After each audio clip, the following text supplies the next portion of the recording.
in this digital era, we have lots of data, digital text. But how we consume that text in a precise manner, how we take gist of what article is saying. Right? Taking that use case, we have built this solution. We will be using a pre-trained data and then feeding it to Vertex AI to make that concise summary of it. So we're going to build a BigQuery data set, an external connection. So basically, BigQuery data has to connect to the pre-trained LLM model in the list. That the text we saw, that will be us using right. So we got to connect our BigQuery database to the text we saw in pre-trained model, and from there we got to get the output.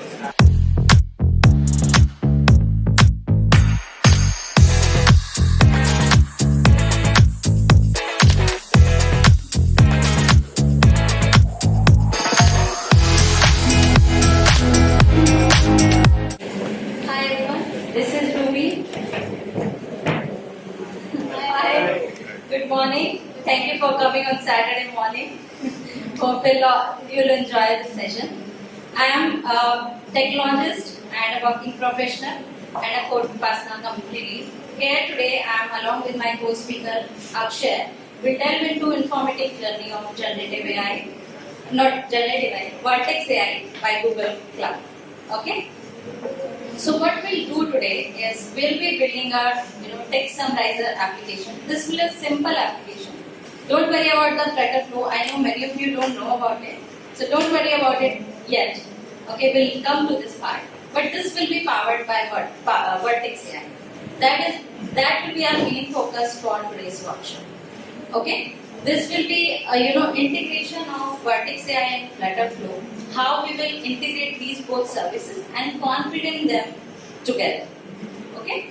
So let's see what this topic will cover. We will cover Vertex AI as I talked about.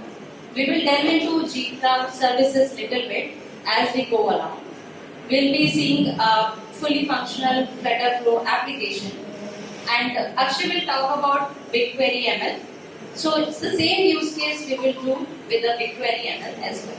And we'll do some hands-on exercises as well. Okay. So this is not just a teaser. This is a glimpse of what we'll make today in this particular workshop.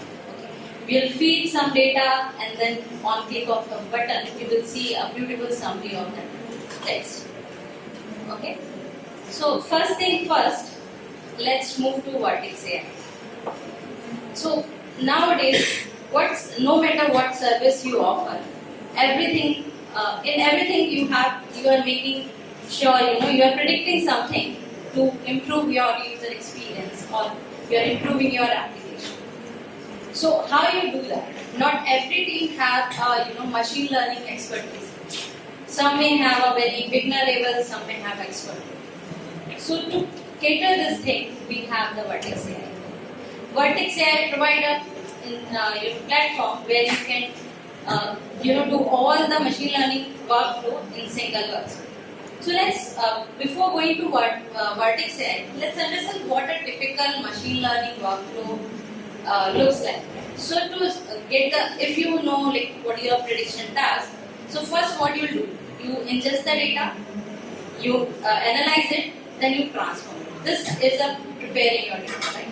After that, you will create a model and you will train it. Once the model is created and trained, you will evaluate it for accuracy as well as optimization. And then you can use it for making the prediction. So this whole thing, you have to know all these pieces together. So with the help of Vertex AI, you can do in a single page. If we'll go on cloud console, and you will just simply search Vertex AI here. It will load this kind of It will load this dashboard. Right? You see here you have everything in this page itself. The preparation, model deployment, batch prediction, then preparing training data, train your model and get the prediction. So everything you are getting in a single page here. So what has been a time-consuming complex task, with the help of Vertex AI, it can be very simple.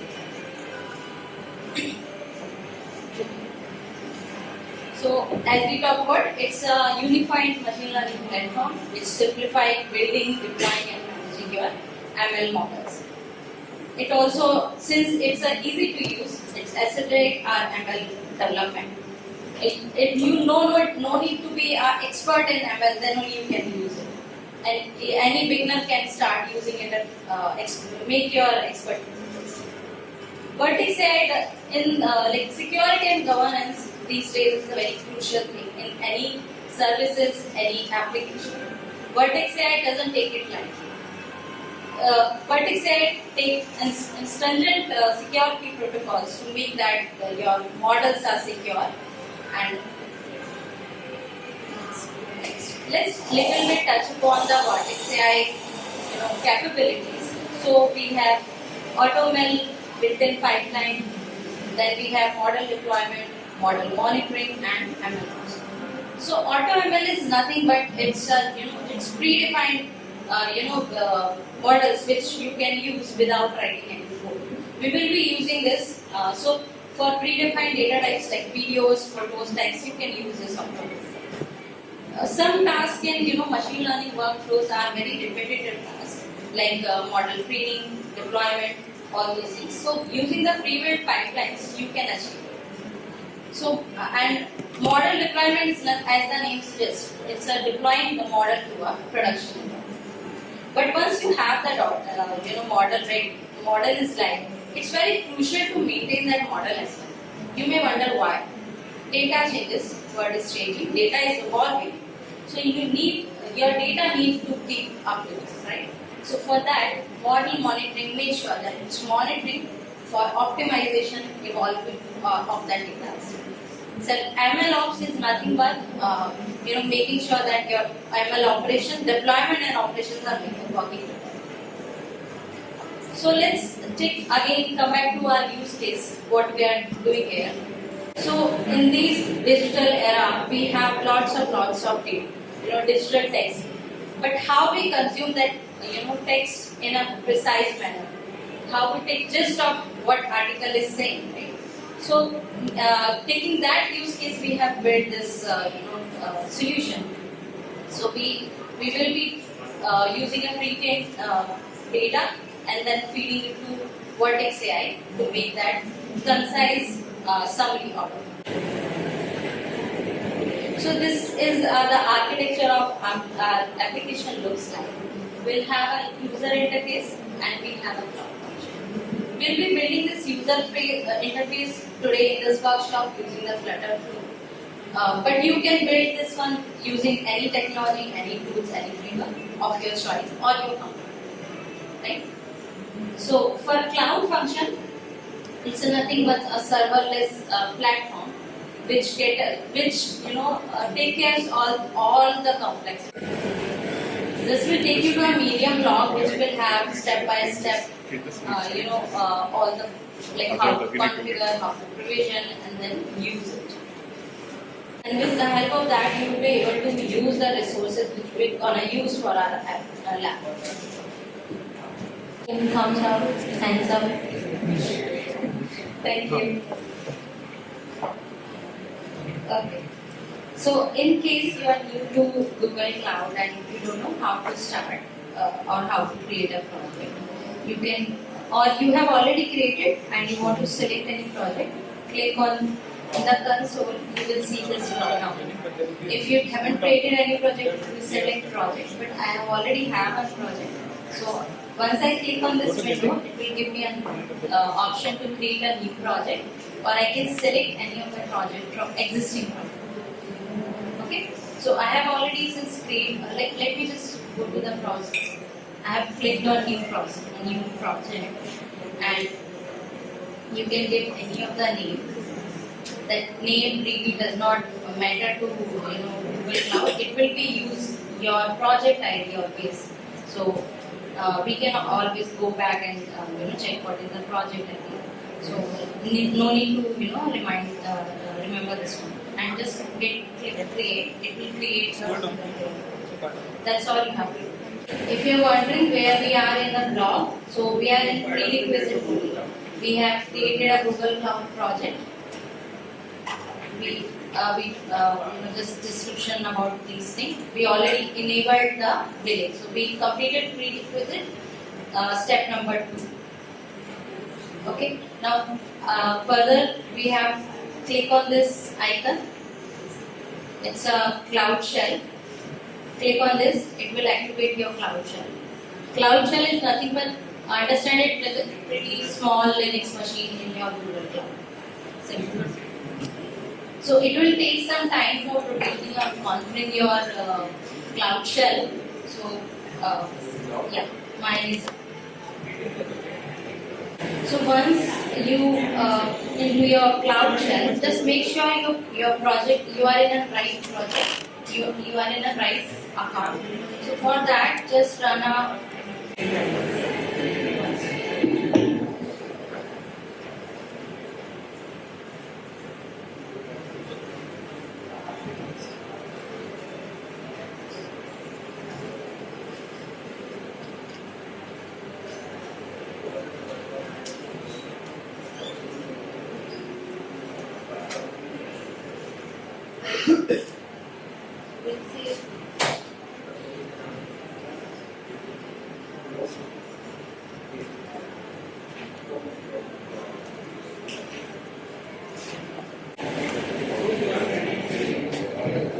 we are seeing gcloud config list. It will list out all the configuration. It will ask for authentication, so just authorize it, and then will be authenticated, and it will give all the details. Say in which account I am. So I am in right account, and I am using the right project.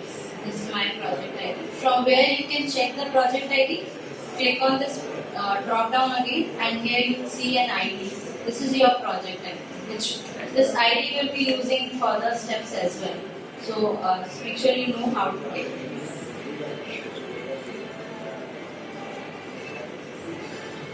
We are good so far? Okay, thank you. Okay, so we started our cloud shell and it is provisioned, and we check the configuration. In case the configuration is not right, you have to set your project. Use this command gcloud config set project, and then give your project ID. Okay, this will set your project. Next up, we'll be enabling few of the cloud services which we are going to use for our building our models, right? Using the Vertex AI.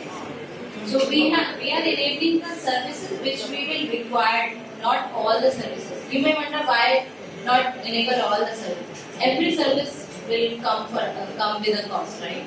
So make sure you enabling the services which you're gonna use. So we're gonna use cloud build, run, cloud function, and AI platform services. So just copy paste this command.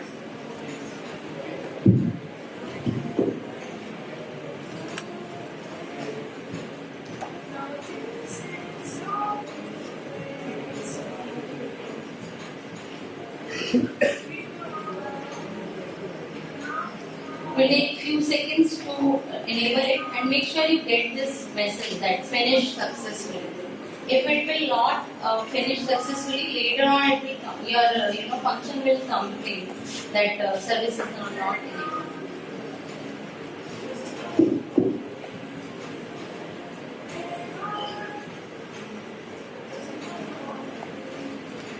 So we have completed step number 4 so far, and we are in step number 5, set environment variable.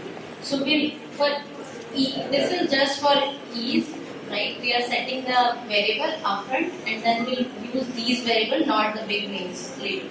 Okay. So just go and copy paste the commands one by one. Like export GCP project and give your project ID here, and export GCP region and give the region. Here I am using Asia South. You can use any other region, but make sure that region is supporting the services you are doing.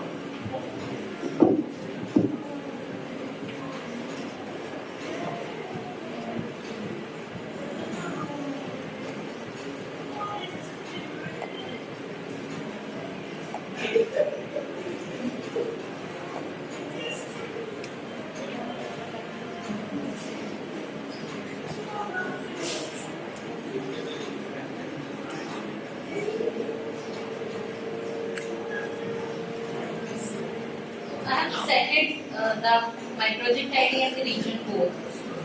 But in I just want to make sure that I have set it correctly or not. So I'll do echo $sign and then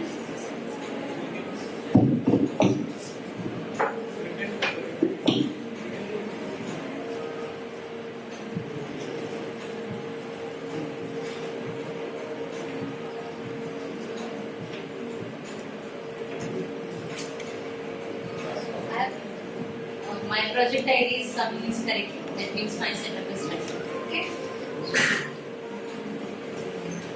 Everyone is following, or it's too fast or too slow?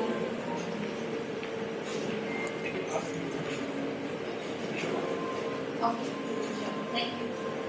Okay. So we have done our setup now, and now we will create our Vertex AI cloud function.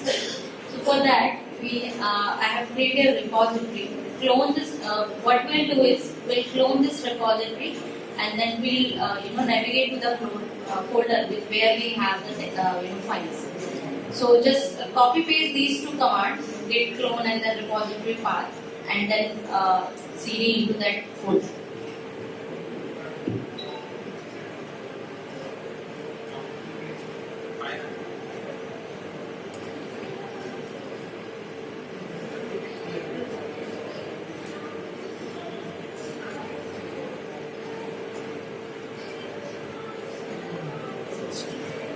So I only have this a folder in my repository path. So I just delete it and then I clone it.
Repository is cloned, and you should see this done in the end.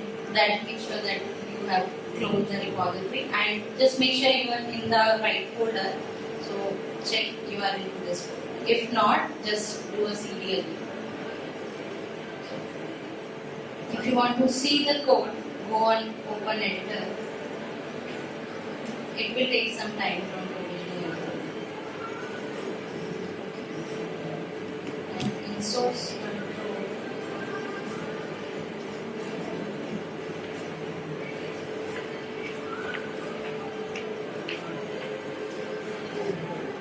yeah. So whatever we have in our GitHub repository, it's cloned here now. If you want to make changes, you can make changes directly here as well. It will allow you to. Okay. Here we are not doing anything, too extensive or complex.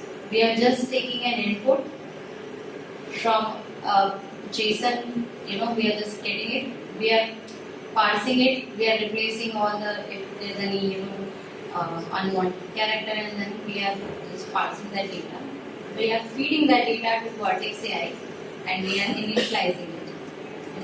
We are using text generation model because we are gonna deal with that text, right? That's why we are using text generation model, and we are using text Python.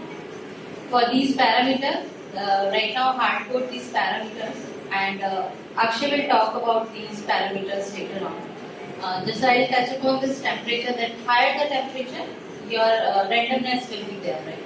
If you want a more creative and then this temperature, increase the temperature. If you want a classic result and predicted one, then the temperature, you keep the temperature as. And then what we are doing is, we are just asking model to predict and make a short summary of whatever data we have provided and give us a response.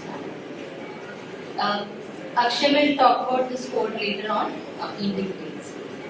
In the requirement, since we are just using AI platform and function, we are just using these two packages over here. No extra work over here. So far we have just created our, cloned our repository, and we discuss, like the files as well, the code files. So now we have the code in place. We can directly just go in again in our terminal and deploy this code.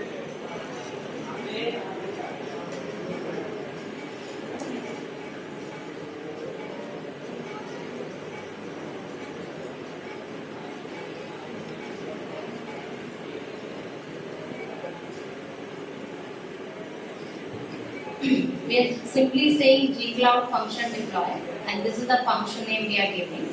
Okay, we are using Gen 2. Don't worry about it. If you not give it, it will take Gen 1. Since we have written our code in Python, we are giving runtime as Python. Region we are providing, which we have set it earlier, exported, right? So in source we are saying dot. That's how this gcloud will know that our source code in the repository. Then entry point, entry point is where we are telling the function from where you should start the execution. So this is we have written that in file text summarizing method. From there execution will start. We are setting two parameters: environment variables, GCP project and GCP region, because Vertex AI will need this, right, for initialization. We are giving target type as HTTP so that we can use it as an endpoint, and we are allowing is unauthenticated for now. In real cases, you should keep it authenticated for all. And it will take some time. It will take your code, then build it. If there is an error, build it will throw the error right away. Otherwise, it will create a package and then deploy it. Okay, so it is deployed, and if you notice, here we have a URL, and it's nothing but your region, what you have provided, hyphen your project ID, and then cloud function.net, and then the method, cloud function name which you have provided earlier. This is your endpoint URL. You can use anywhere to execute this function. So you can create, say, application in using the .NET or Java, and then you can use this endpoint to execute this cloud function. Since this function is HTTP triggered, we can directly use this function in their cloud shell as well. So just let's try this. So for that, just copy paste this curl command.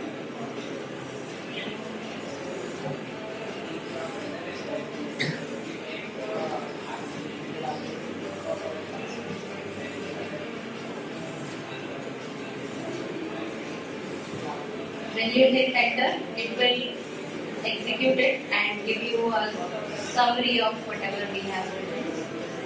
It's a pretty small summary. We have written so much text now, but it has provided a summary of all of it. Are you good so far? Guys in the back? Good? Thank you. Okay, so if you want to see your cloud function where it resides, so in search bar you can simply search for cloud function.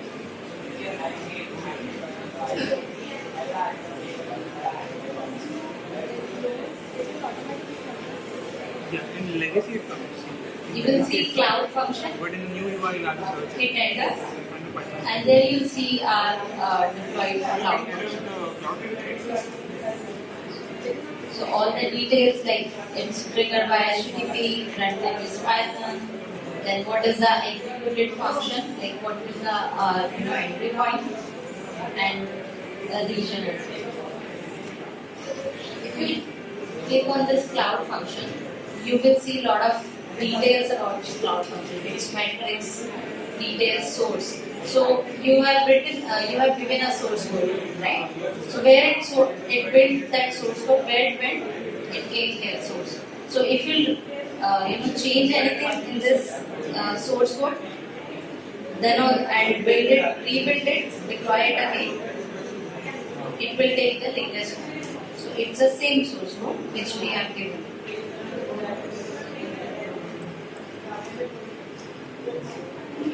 Right? It's the same source code. You can also test your cloud function from this testing environment. So if you give input parameter name as input text, because that we have configured in source, okay, and some data, it should give you the response. Let's try that out as well.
Just make sure you're providing the same, input text as a variable name, otherwise it will fail. And click test text function. It will give lots of logs as well in case you are, face some errors. You can analyze your logs and check what went wrong. And here is our response. Again, we have a pretty small. We have small summary. Okay, so our cloud function is deployed and running successfully now. Right? We can hook this into any user interface using any technology. Today, here we will be using cloud, Flutter. So, are we good so far? Okay.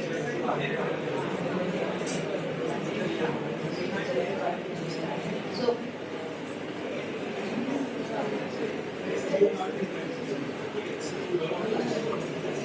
okay, sure.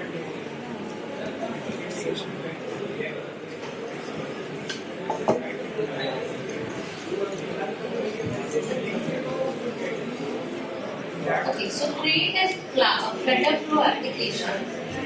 Click on the link given in the blog. Sign up for FlutterFlow. In case you have already signed up, that's good. You can just sign in, and you'll end up in a dashboard like this. If you have deployed your cloud function, tested it thoroughly, please go to FlutterFlow and sign up for it.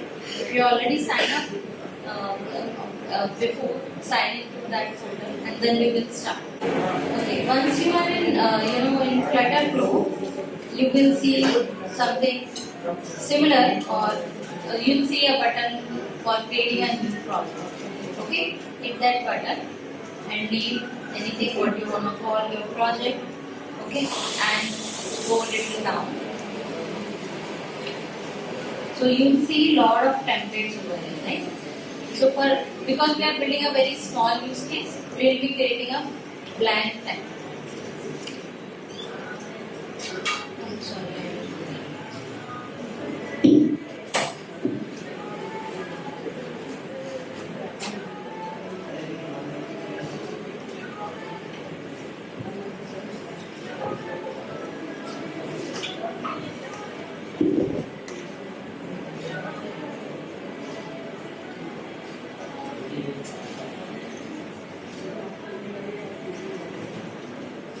just hit next, or you can skip. It's just a welcome message. Okay. And you will land on this page.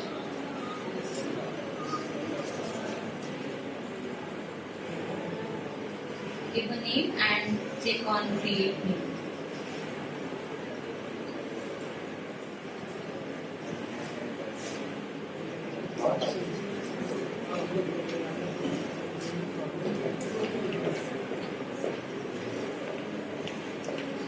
Okay. So first and foremost, what we'll do here before creating a URL, we'll set up the API call. Now we have an endpoint, right? We'll set up an API call. For that, you have to. I see a lot of icons over here. So click on this one. It's an API call. Okay. So click on this icon, and you'll see a window like this, where you can define your API calls.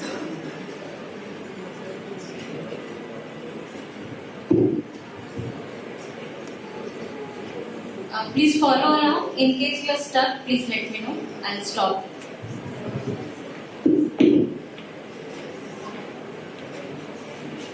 Click on add and then create API call. And then we'll provide a lot of other information which are required for the API call.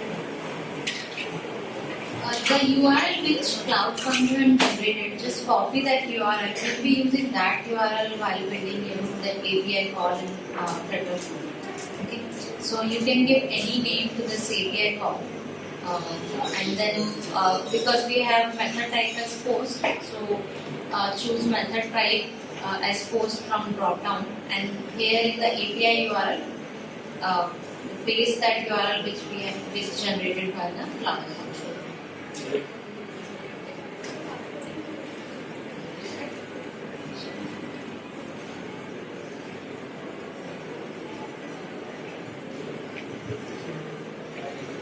Next up, what we have to do is, as we saw while testing that Cloud Function, where we were using a variable called input text, and then we were providing a whole lot message.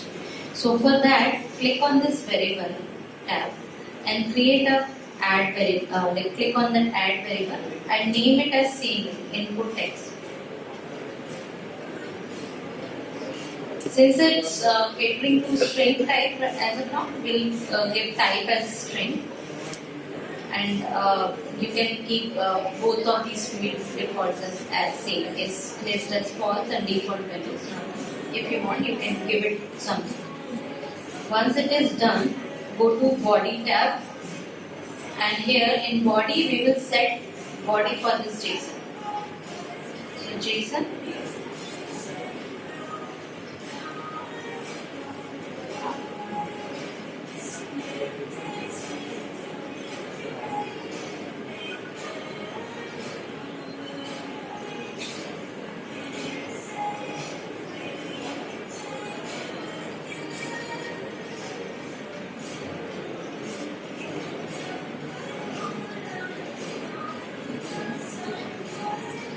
And drag this variable next to this.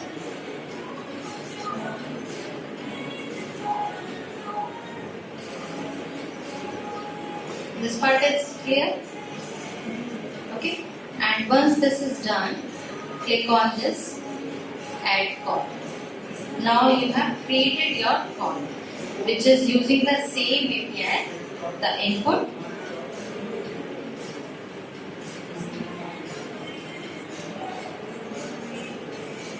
we have configured it, defined. Now we can, are you seeing this responses and test tab here? This is very useful tab when you want to, just test your API call right away. So what you can do is copy paste the value here, the text, enter the text which you want to, check for summarization. So I am copy pasting the text.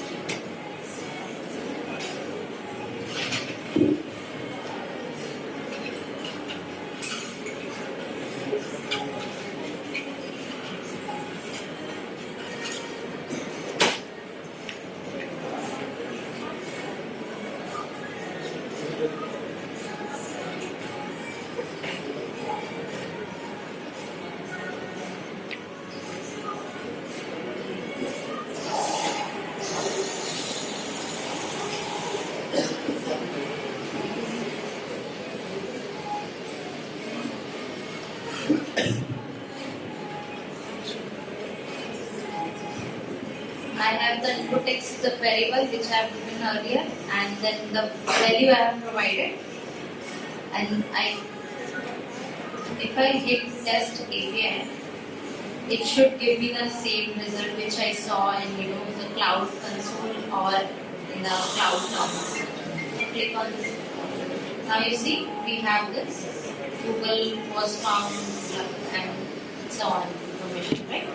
If we go in body tab, you will see that the same body has been formed. We haven't given any headers, so there is nothing in that. And API call has. This is the whole preview of how your API call is working. Okay. If you look this below bar. So here you see it is providing a recommended JSON path. Okay. This is required because we will be using this on the UI to feed the data. We'll input in one text field and then output will be provided in the next one. For that, this JSON path is required. So since it's already recommended, just click on Add JSON path and it will be added. Once done, please make sure you are clicking on Save. Otherwise, your complete API your API call will not be complete.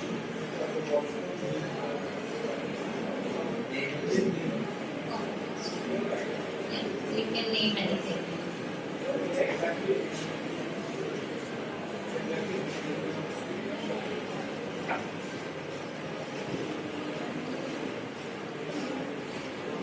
Now we are done with the API call. Now two steps is required. One is creating a UI and then hooking this API call with that UI. We're not going to create any fancy UI here, just functional ones. And we'll not be doing any validation as well as part of this workshop. You can do that validation part or you can enhance the UI at your own.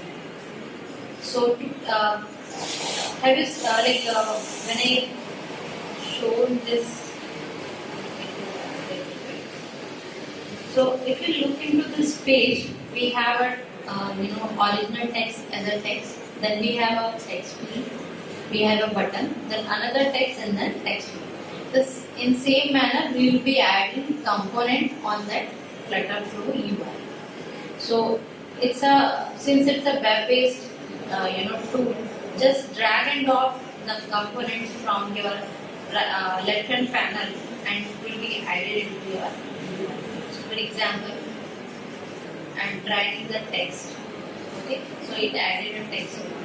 If you want to make some UI changes, you can add padding over here. It will just make it a little better. We can change font size, everything from the right hand side panel. All the properties you can change from that part. Okay.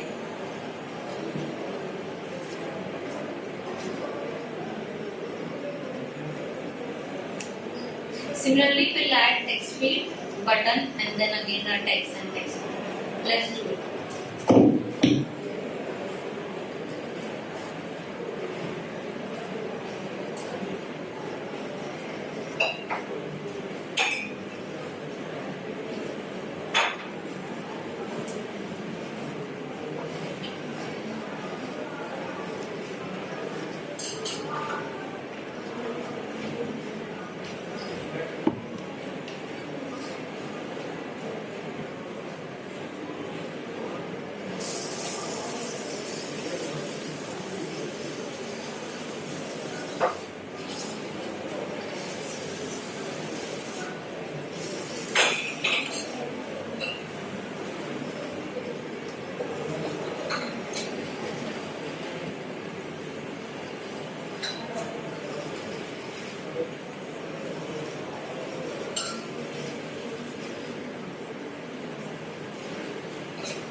I want you guys to pay attention here. Just a small thing to remember while you are building this UI. So, if you select, when you select your the text field and look at the right side panel, you are seeing this text field written over there. Can you see my cursor? Okay. We have to change this name because we are feeding these names. The ID, we call it IDs. Later, while we are connecting this API called with the UI. So just make sure whatever name you are giving, you will use the same in the later stages. So just pay attention.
Made this summary text field as read only because we don't want to enter anything, we just want to read here. So if you scroll down the right panel, you will see a read only option and check this read only checkbox if you want to make it. It's otherwise it's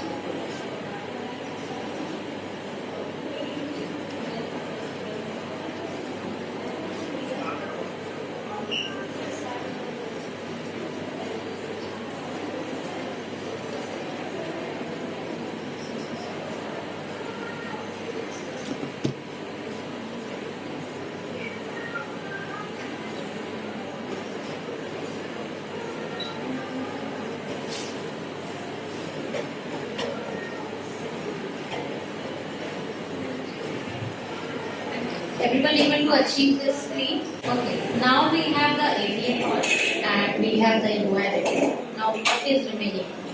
The remaining thing is putting these together so that when you click on this button, it should be able to create the summary for the text he has created.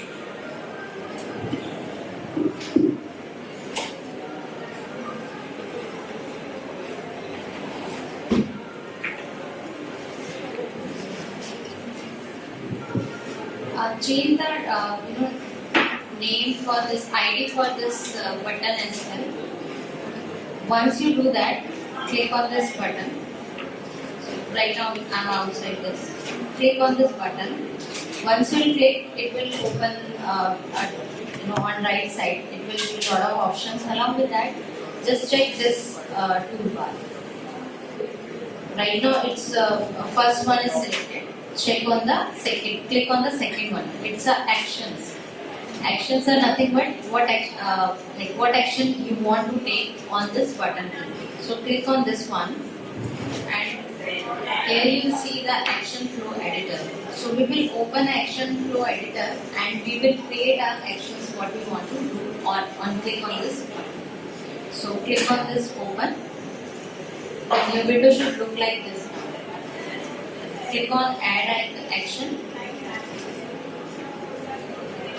So maybe what action user is performing on that, clicking on that button? API call, right? He wants to perform API call, and whatever result is coming, he wants to feed to next text box.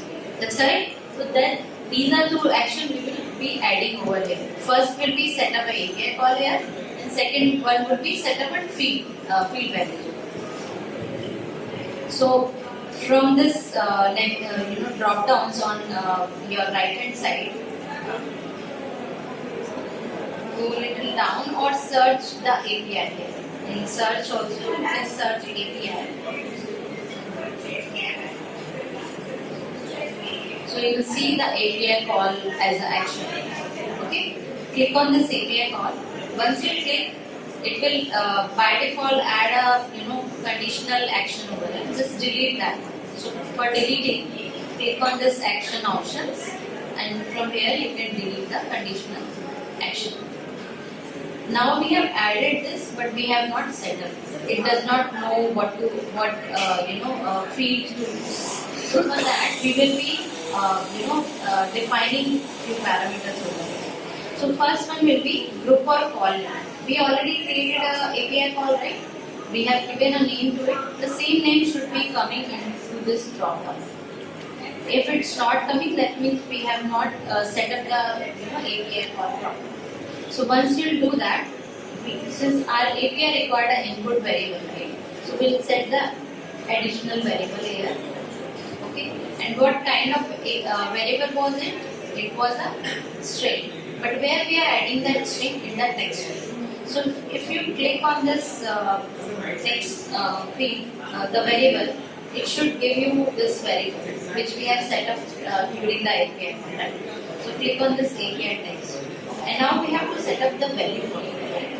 So for that, click on this orange icon next to value, and you will see a lot of information over here. What kind of data it is using? It's an action output, right?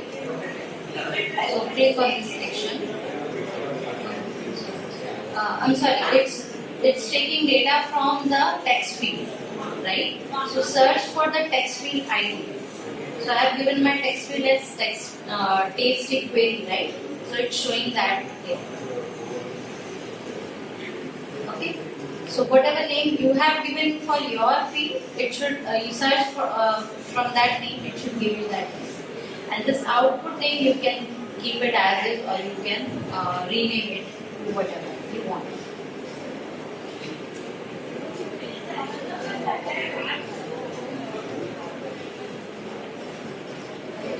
So our first section is completed. Now we have to add another action so that whatever response is coming from this backend API call, it should be feed to the next text and show it to the viewer.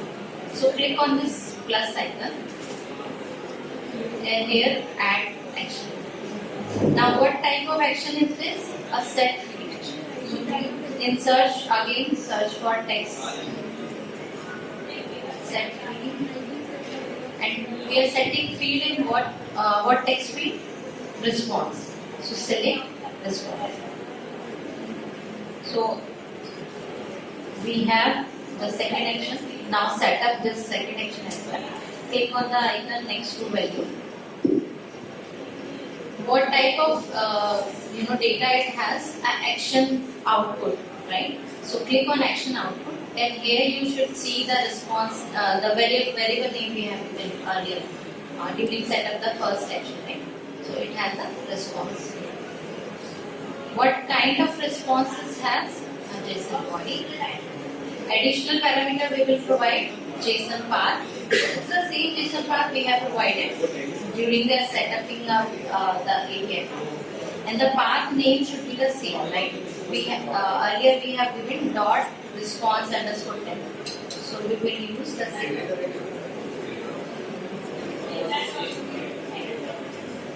And click on confirm.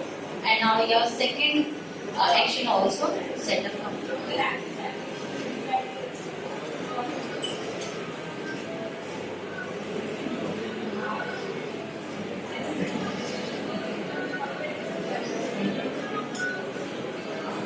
So everyone seeing this, everyone done with this flow.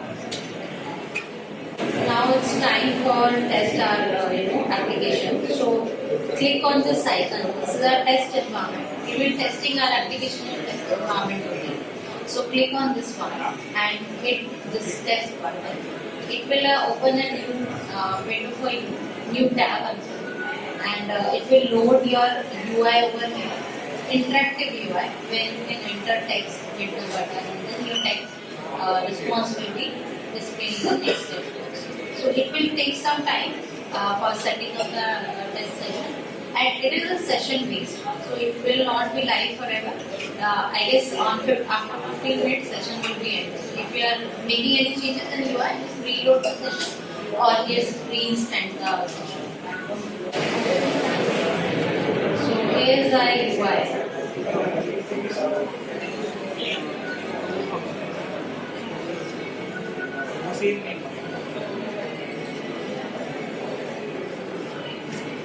I'm copying the same text to test the UI as well. Just remove that.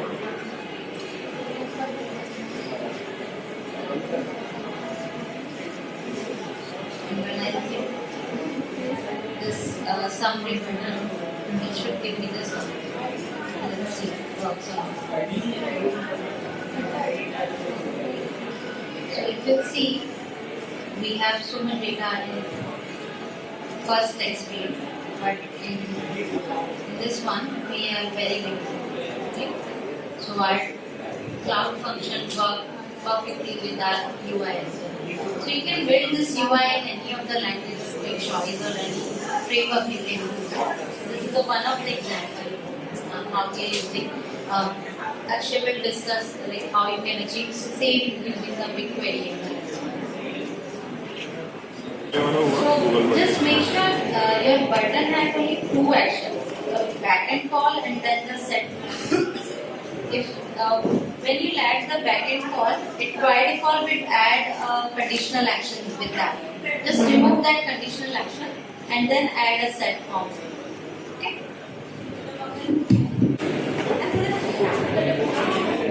Hello. Good afternoon, guys. So we just finished off with text summarization using the FlutterFlow UI, right? We're going to do the same thing, but with BigQuery. Okay. So we will just start with that. My name is Akshay, and I'm a Vipassana team here. So we will dive into the parameters in her Python file. So you already closed the repository. So we will just dive into the code.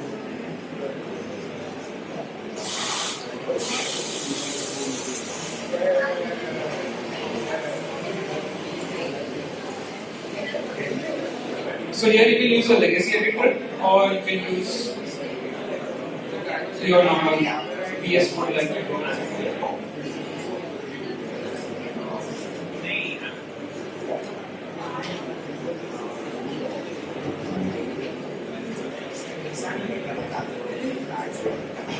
So that's fine if you're not able to follow along with the FlutterFlow UI. I know some of you guys were out of context, but that is fine. You can refer to the medium article and you can submit your results by December 23rd on codevipassana.in. So we will explore the minimal Python code, and you can see she is using the Vertex AI library that you get in the cloud, and you can include in any project. It's not just related to Python, but we will do the same thing in BigQuery. So, and you can see using this text generation model. Now, this text generation model, which you can find here, is basically a Python class. You would read about it in the developer websites, about the class and all the values you get. And you can see it is actually taking from the pre-trained model, right? So you are creating your table, and then you are connecting that table to a pre-trained model, right? In this case, it's text Vipassana, which is LLM model. And you can see some parameters which we will not discuss. And you can see this is the prompt, right? So here prompt engineering comes. So instead of saying, say, make a short summary, you could say, give me a long summary, or maybe define this function, or define this question, right? So you can change the whole working of this app by just modifying the prompt.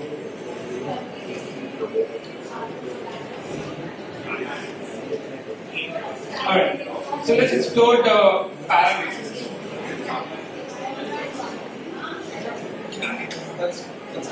So you can see this diagram basically, right, on the screen.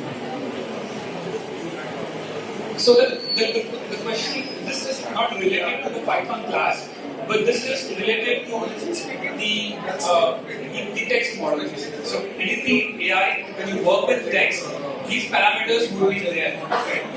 So when you ask a question, the question is name of the country.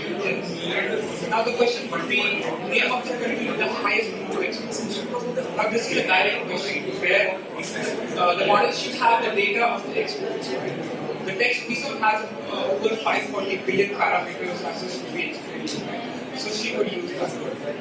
And there's something called token. So token could be as small as 4 words, and it is basically kind of the probability, or you could call it scores that results to your answers. Right? So here the country name is the token. So we have it's just a random data from the database.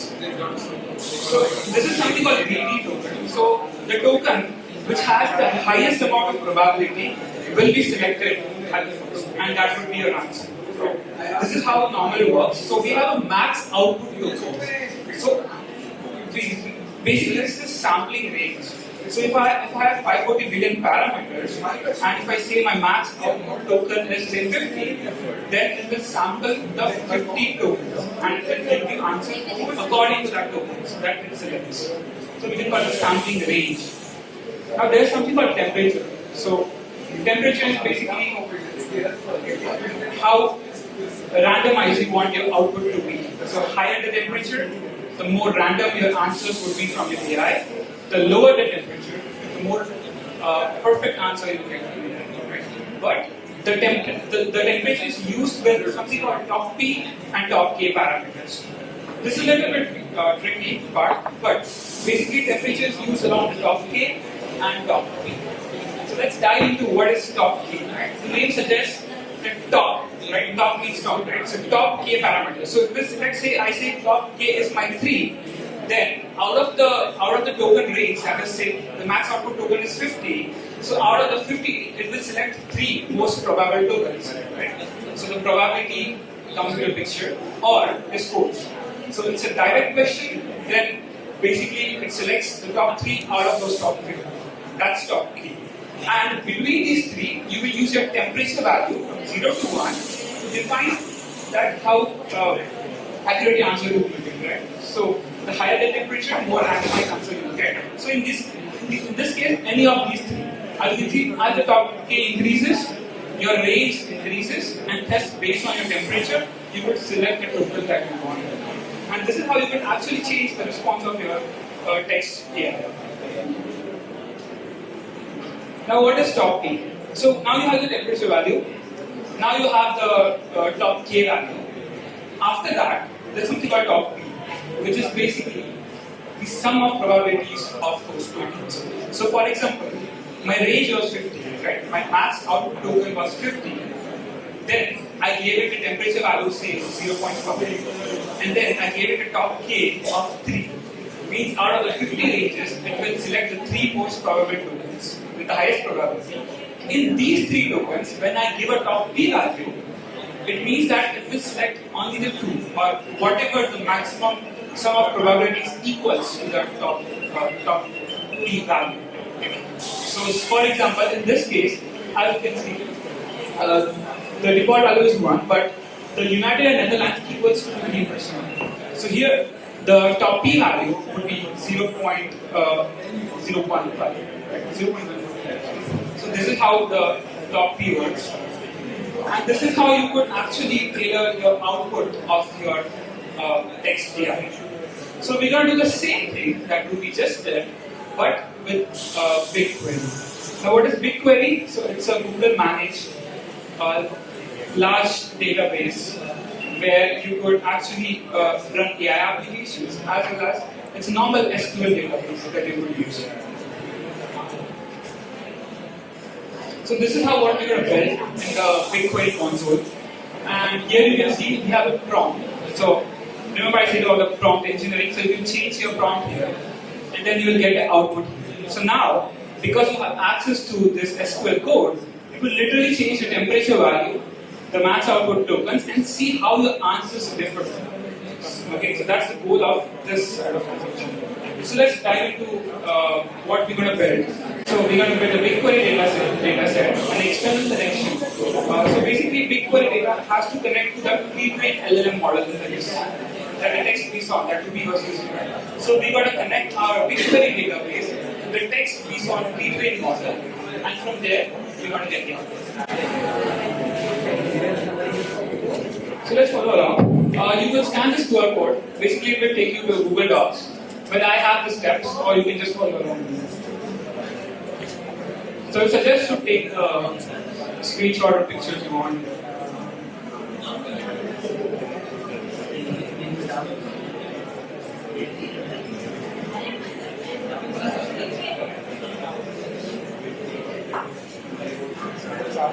And Ruby is coming with the phone, so if you just miss out on any of the QR code, you will get it from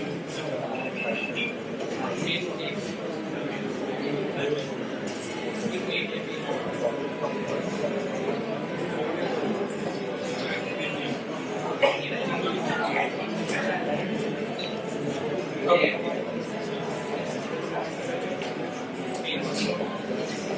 So there would be a medium, not medium actually, Google Doc, which is the same content, so you can just follow along. So let's close the editor for now. We don't want to confuse you basically. But remember, the class next generation model is what we were using in Python, but in SQL we're going to use the ML.generate text. So it's just basically a library related thing which we're going to use. So now in the cloud console, you can just search for BigQuery.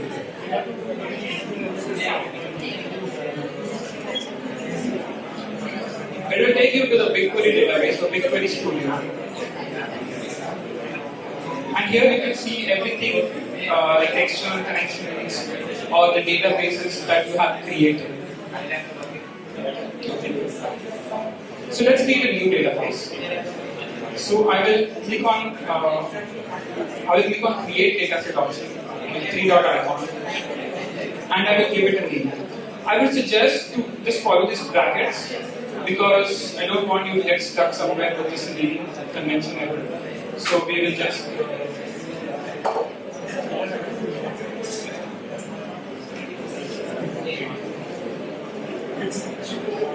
so we'll create a PQ underscore DB dataset. Okay? You have to keep it multi-region, and we're going to create a dataset. Now you have actually created a database, right? So you can even import your own data from a JSON file. So if you want a specific response to your text, you could actually train the model here by just adding the data and then running the training model from the Vertex AI dashboard. So I have added a database, right? Now I will create an external connection. So you see BQDB is created, right? You can see the dataset ID here. Okay. Now I got to create an external connection. So I click on add, connect to an external data sources. So here where we are actually connecting our BigQuery database to the pre-trained LLM model. Right? Here in the connection type, you can select big lake and remote functions or cloud resources. And the connection ID, again, just follow this thing. This is LLM underscore connection. So LLM dash CO double thing. Okay, and you can create a connection. So now my database has been created and I have connected to the large language model with this text piece on it. Now I have to copy this connection, so click on go to connection and copy this service account ID. Now we just want to provide the service account ID with the access of IAM, that is resource management. So in your cloud console, you have IAM and admin. So there you would control all the access. So you want your external connection and your BigQuery database to communicate. So you want to provide it an full access to your Vertex. So here I will click on grant access. I will add on principles. I will paste the service ID that I copied from the BigQuery database. And here I will select a role. And here I will just search for Vertex AI line.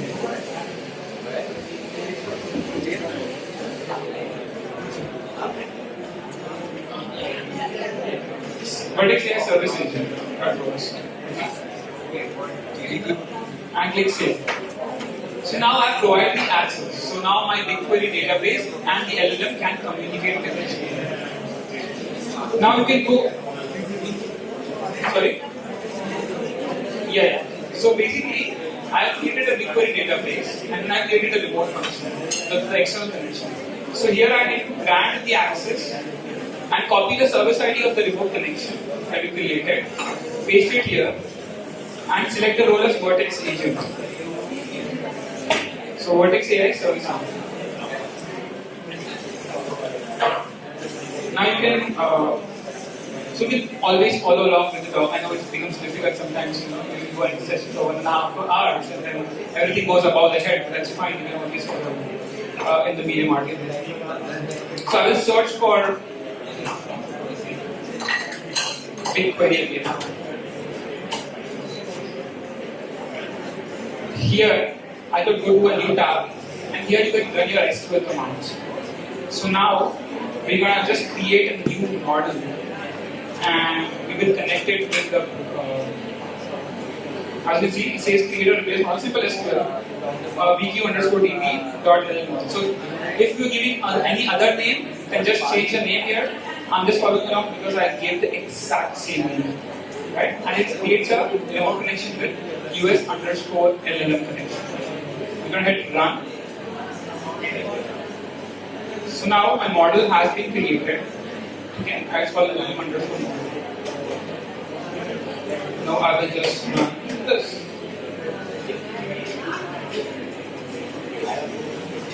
We'll find this in the Google Docs. So you can see instead of Python library, we're using ML generate text, right? But we're giving the same tradition. So we're giving the same model, and that same thing, make a short summary. You can again use prompt engineering. So if you want a paragraph, you say give me a paragraph. If you want to define a question, then you say define the question. So you can change anything, right? And here you can see we're giving a temperature value of 0.2 and max output token is 100. So we'll just run this.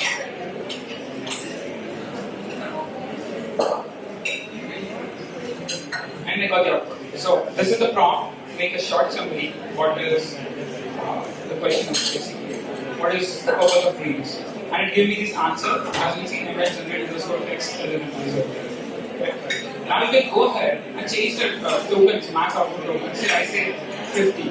Okay. And I want more randomized answer. So I will change the temperature at say 0.8. Okay. And I will rerun this function.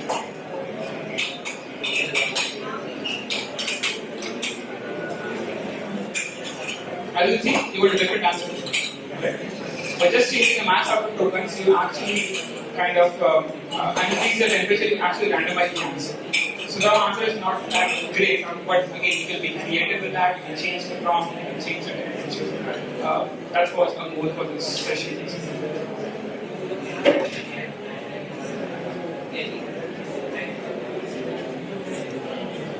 Or you can again scan the QR code if you're missing out on the Google Docs link. So you can follow along. No, that the medium article is different and this is a different. So you need to take this as well. So that's two part of the session, right? The first, we created a FlutterFlow application, and the second is using the same thing with BigQuery.